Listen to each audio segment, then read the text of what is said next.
Jones Family Holiday to Queensland, Sydney to Rockhampton. Written by Wilfred Masters Jones.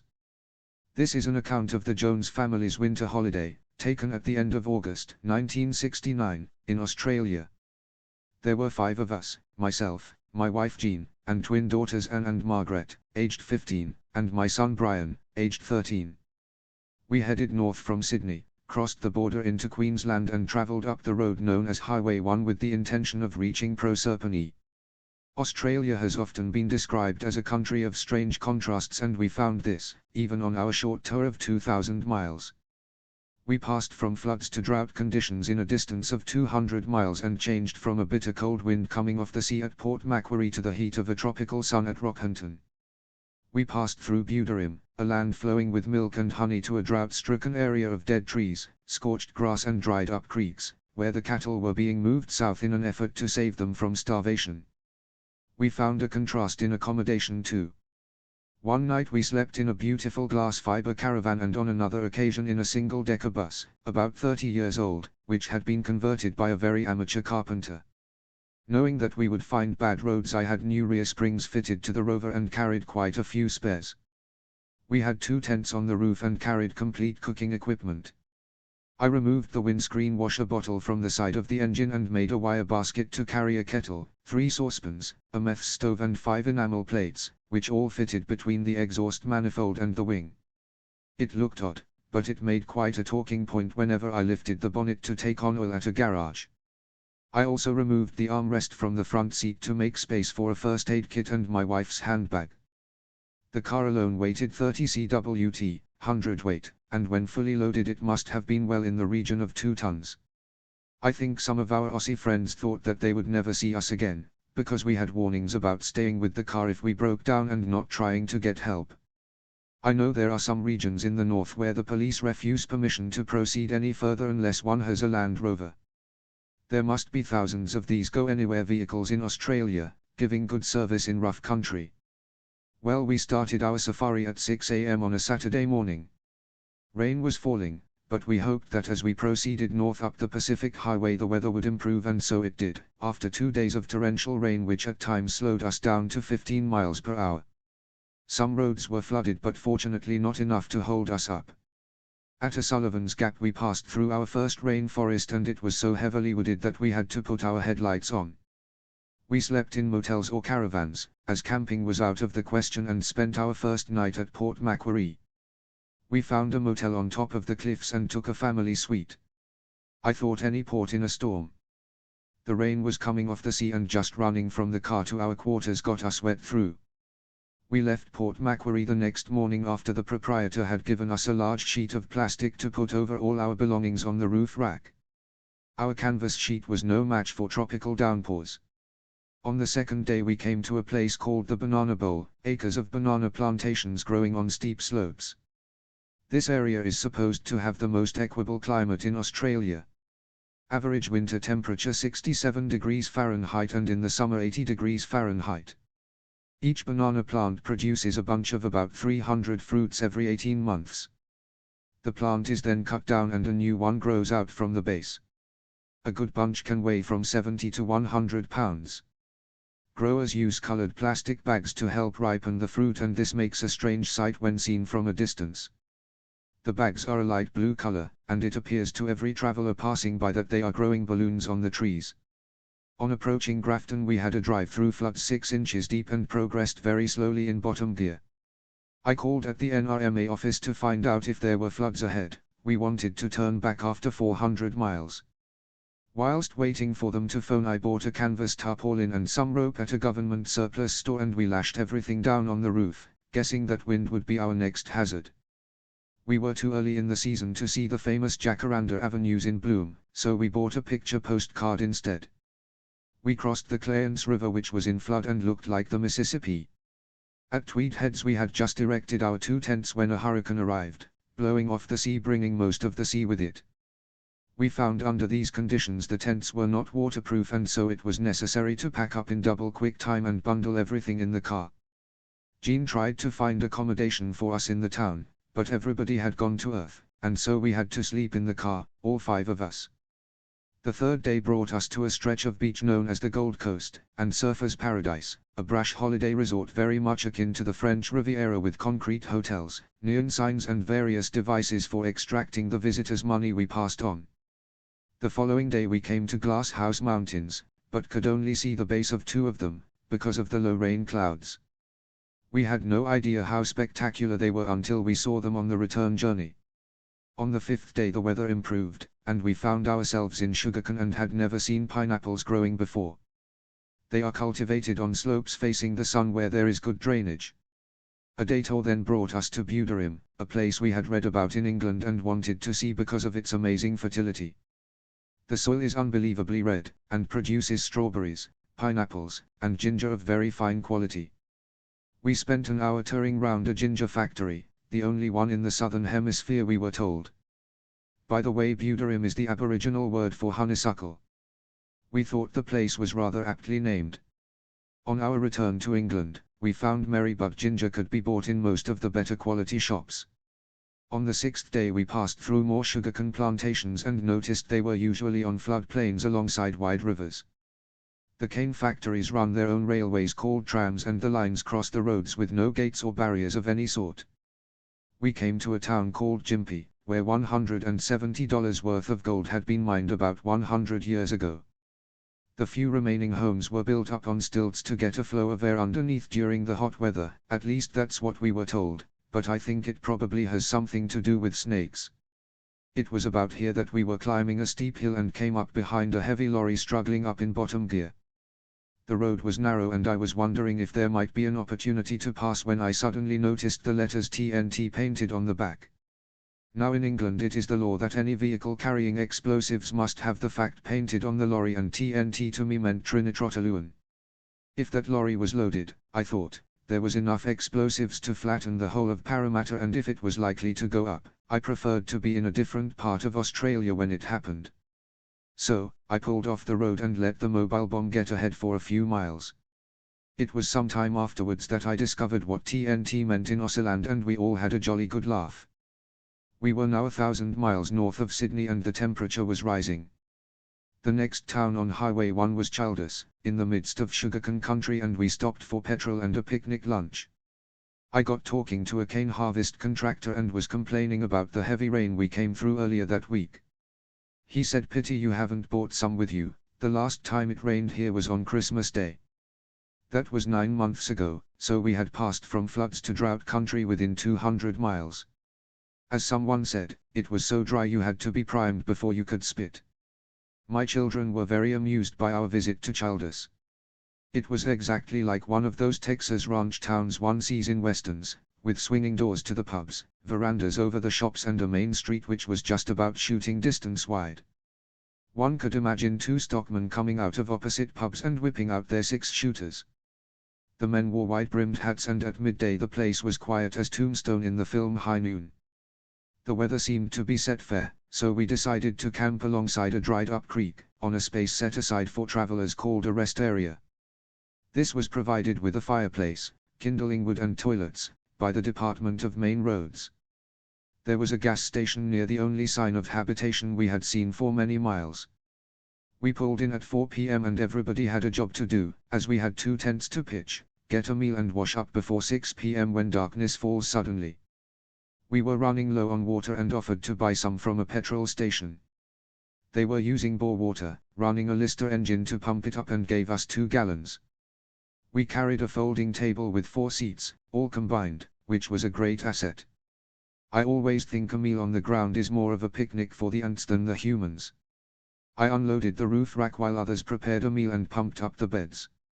In less than an hour we were having our tea and supper combined. There were several brilliantly colored parakeets flying about in the tops of trees, and bullfrogs were complaining to each other concerning the shocking shortage of water. We turned in at 6 p.m., pretty tired, as we had done 260 miles that day, some of it on really rough roads. As it turned out, it was fortunate that we were tired, for we discovered that we had chosen a campsite within 50 yards of a creek bridge. There was no harm in this if it hadn't been for the fact that most of the planks on the bridge were loose, and as soon as it got dark all the heavy lorries in Australia decided to make for Cairns, crossing the bridge like a herd of elephants stampeding in a drum factory. The next day we rose at 5 a.m. but couldn't strike camp until 8:30 am because the tents were wet with dew. When we did get going, we found ourselves in real outback country and saw something we had been looking for, an Aboriginal stockman sitting well back on the rump of his horse watching over 500 head of Hereford cattle. Because of the drought they were being moved south along recognized stock routes, and sometimes these routes paralleled the road. Miles and miles of barren country, no grass, all the trees dead and no animals or birds. At least, so we thought, until a 2-foot lizard crossed the road in front of us. He froze on seeing us coming and I straddled him with the wheels. This was lonely country, with mountain ranges to our left and the Pacific about 5 miles off to our right, and it was here that we had our worst moment of the whole trip. The bitumen road suddenly changed to rough corrugated gravel, and it was on the brow of a hill. I did not see the change in surface in time and we took a series of potholes at speed, which nearly shook our teeth out. When I depressed the pedal to accelerate, the engine roared up and I found that I had no drive. Immediately a broken back axle came into my mind as the car was slowing to a stop. How far was help, I wondered, and what could I do about it? As there was no grating noise, I thought I would try third gear, in case of a gearbox failure, and to my relief the drive picked up again. I then realized what had happened. The gear lever had jumped from top to neutral with the shocks from the road. When I returned to work and told them what a scare we had had, someone said that's not unusual here. Whenever I go into rough country, I get my wife to tie the gear lever to the floor with a piece of string once I've got into top. The further north we got the warmer it became, and we passed cars with canvas water bags hanging from bars in front of the radiator. These bags hold about 2 gallons of water, and this is apparently the only way to carry it in high temperatures. It would be very hot water if carried in the boot. The evaporation through the canvas lowers the temperature of the water and keeps it cool enough to drink. It is something to do with the kinetic energy of molecules. But you will know all about that anyway.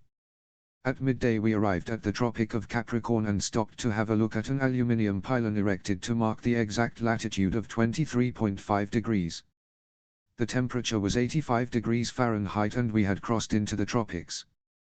We were approaching Rockhampton and passed a lake with hundreds of herons and pelicans. Rockhampton was our furthest point north.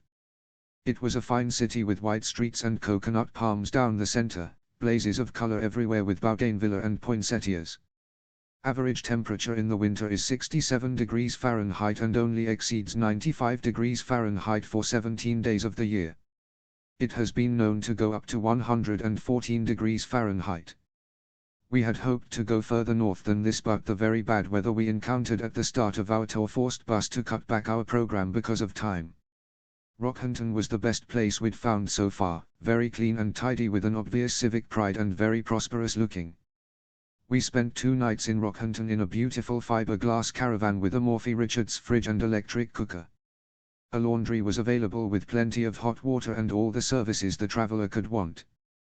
The trams ran down the center of Rockhampton, the driver ringing a bell to warn absent-minded motorists. We found the people in Queensland very friendly, and they live at a much slower pace than the Sydneysiders. On our second day at Rockhampton, we visited the copper mine at Mount Morgan, having a 3-hour conducted tour. An open-cut mine, 900 feet deep, the ore contains copper, silver and gold, and the whole production goes to Japan. We saw the complete process from mechanical digging to ingot pouring. The ore is ground to a fine powder and separates out by a flotation process, leaving slurry of copper, silver, and gold. This is reduced to molten metal and poured into ingots weighing about 2 cwt, hundredweight, each. When we reached the retorts they were just about to pour 5 tons of metal, and we saw the most spectacular fireworks display with sparks bouncing on the steel floor in all directions. The intense glare from the molten stream of metal and the showers of sparks made the place look like Dante's Inferno. I turned away to shield my eyes from the terrific heat and found I was facing one of the foundry workers. He had his name on a metal badge riveted to the front of his steel helmet, Alf Brimstone. I could hardly believe my eyes. When I got home, I looked up the Oxford English Dictionary and there it was, brimstone, the fuel of hellfire. I thought Charles Dickens couldn't have thought up a more appropriate name if he'd tried. In the afternoon the Botanic Gardens were visited in Rockhampton and I discovered a new parking hazard. One had to look upwards before parking the car. Many palm trees were carrying coconuts, and if one of these dropped on the roof from 35 feet it would have left quite an impression. That evening we were preparing to turn in when my daughter Anne spotted a large spider making for the light in the doorway. The sun had set, and I suppose the light attracted him in the caravan. He was on the side of the van, and I had nothing in my hands at the time, so I whipped out my knife and took a stab at it. This seemed to interfere with his steering mechanism, and he started to go round in circles, so I knocked him on the ground and trod on him. This was the first time we had seen a large spider since we came out to Australia, but of course we were in the tropics. The following day we started the return journey and I drove 355 miles before 6 in the evening. I forgot to mention something we saw on the way to Mount Morgan. The road climbed up over a mountain range and there were some very tight hairpin bends. To stop drivers from taking these bends too fast, the council had put posts in the middle of the road. Anyone taking a corner too fast and swerving out across the wrong side of the road might or might not live to regret it. We've traveled in several different countries but never seen this done before. I felt much safer when taking the outside of a sharp bend with a drop of 509 feet on my left. On our way back we saw the Glass House Mountains again, but this time in fine weather. What a fantastic sight they were, rising straight up from the pineapple groves like cones or candle snuffers. It was Captain Cook who gave them their name. At Brisbane we turned inland and left Highway 1 for a district called New England, with many Scottish names such as Glen Innes, Ben Lomond, Aberdeen, Warwick, Ipswich and Puddle Dock. We even came across a Welsh name, Llangollen.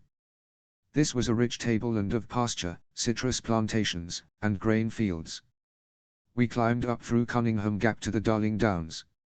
When we reached Stanthorpe it was late afternoon and we started looking for a caravan site.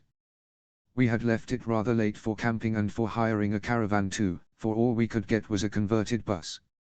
When the Queensland border was reached, we went through the tick gate. An inspector examined the contents of our boot, saying he was looking for rocks and plants. I thought that fruit was the forbidden import. We now wished we had brought back some cheap pineapples. We had seen these at Namba. After the tick gate we pushed on to Tenterfield, the town of willows. You cannot imagine what a lovely sight it was to see the fresh green of waterside willows after the grey-green, sun-scorched eucalyptuses that we had passed 4 miles earlier on. Seeing a nice creek which looked a likely place for prospecting, the children tried their hand at gold panning and looking for gems. Although it was very rough there was plenty of room for the 5 of us, and what it lacked in amenities it made up for in novelty. My children thought it was just the ticket, so we unloaded all our bags, passing everything right down the bus to the sleeping quarters at the back end. After our evening meal was finished and just when everyone was ready for bed, I couldn't resist the temptation to call out all change. Situated next to our bus were 2 old boys with permanent quarters in a small caravan and a couple of timber shacks in which they did their cooking. Another small shed rather intrigued us because we could see a small red flame through the cracks in the boards, and my wife was convinced they were running an illicit still. I think I rather spoiled the idea by suggesting that it could be a Cala gas refrigerator. However, we were off early the next morning, so we will never know. As we were on high ground it was fairly cold at 6 in the morning, so our idea was to motor on for about 50 miles and then have our breakfast, which we did on a clearing between the road and the railway line. The table and chairs were all set up and the kettle was about to boil. We heard a noise like an empty rail truck coming. When it came into view it was a rail trolley. 4 men were sitting on a flat truck with 4 wheels, facing each other in pairs, and working a lever backwards and forwards to propel the wheels. We supposed they were going to work, but it did seem a funny sight to us, and no doubt we appeared to be a surprise to them. It was some time before we got over the shock and waved to each other. We gave them some of our tin plates and they panned in the traditional way, scooping up sediment from the bed of the stream and gradually washing it away with a sideways motion. They said it would be nice if they could find enough gold to pay for the petrol we used on the holiday. I said yes it would, but they didn't. Now I suppose everyone does the same as I do when touring a long way from home. One watches the dials on the dashboard and listens for the slightest noise which might spell trouble. I kept an eye on the water temperature gauge, as we weighed over 2 tons. It normally reaches 76 degrees Fahrenheit, but suddenly it started to rise, and I wondered if the fan belt had gone, but fortunately it leveled off to 85. I carried a spare belt, but one must be a bit of a contortionist to change it. Then someone shouted from the back of the car. We're now over 4,700 feet above sea level, we have just passed a sign. Well, that accounts for it, I said, and relaxed once more, thinking the old car wasn't doing so bad after all, considering its age. We slept in a hired cabin at Glen Innes that night and explored Armidale the following morning. We were struck by the tidiness of the campsite at Glen Innes, but we very quickly found the reason. The owner employed a female person that took the role of warder, park keeper, snooper and tidy-upper, all combined. One of our girls described her as a super panickety fussy pants. We saw an old gentleman come out of the showers and go over to the clothes line to hang up his wet towel. All the space on the lines was taken up, so he draped his towel on a bush. Like a shot, Irma, that was the name we gave her, appeared from nowhere and ordered him to take it down, which he did pretty smart, as if he had been caught robbing the poor box. There was a mat on the step outside our cabin, and after all the children had brought in the cases from the car, it must have got displaced slightly. As soon as we were inside and shut the door, Irma came round and straightened it up. I could almost hear her saying under her breath, "Barbarians." Two women went into the laundry, and we saw Irma hovering outside, ready to pounce, if they used too much water, left a tap running or drew rude pictures on the walls. We drew the blinds of our cabin in case we should unwittingly commit a misdemeanor. I was going to run a line from our cabin to the roof rack of our car in order to air our tent, but I could see Irma rushing up like the Queen in Alice in Wonderland and screeching off with his head. We escaped from Glen Innes Caravan Park early the next morning, and just before we reached Armidale we passed Thunderbolt Rock, where Fred Ward, the last of the New South Wales bushrangers, used to stand and survey the surrounding country looking for victims. Later we came to Kentucky Creek, where he was shot. On leaving the plateau country we descended into bush and saw our first live kangaroo, which was about 4 feet 6 inches tall. It crossed the road in front of us and jumped a fence. On reaching Singleton, the only accommodation we could find was the agricultural hotel. We were too tired to camp and the weather looked ominous. The next day we crossed the McDonald Range and ran into the first rain for 9 days, at Windsor. My wife kept a diary every day and also noted some of the more picturesque names of the creeks that we crossed. Cold Tea Creek, Boiling Point Creek, Jacob and Joseph, Christmas Creek, Old Darky Creek and Emigrant Creek were some of the names she noted. When we at last arrived home after our 2,500-mile tour, I looked at a map of Australia and found we had only travelled 1/6 of Highway 1, which is 7,664 miles long. It certainly is a big country. Our tour is something we will remember for the rest of our lives, and our only regret was that we failed to reach Cairns and the Great Barrier Reef, but of course one would require more time, and it was our first attempt at exploring more than 1,000 miles from home.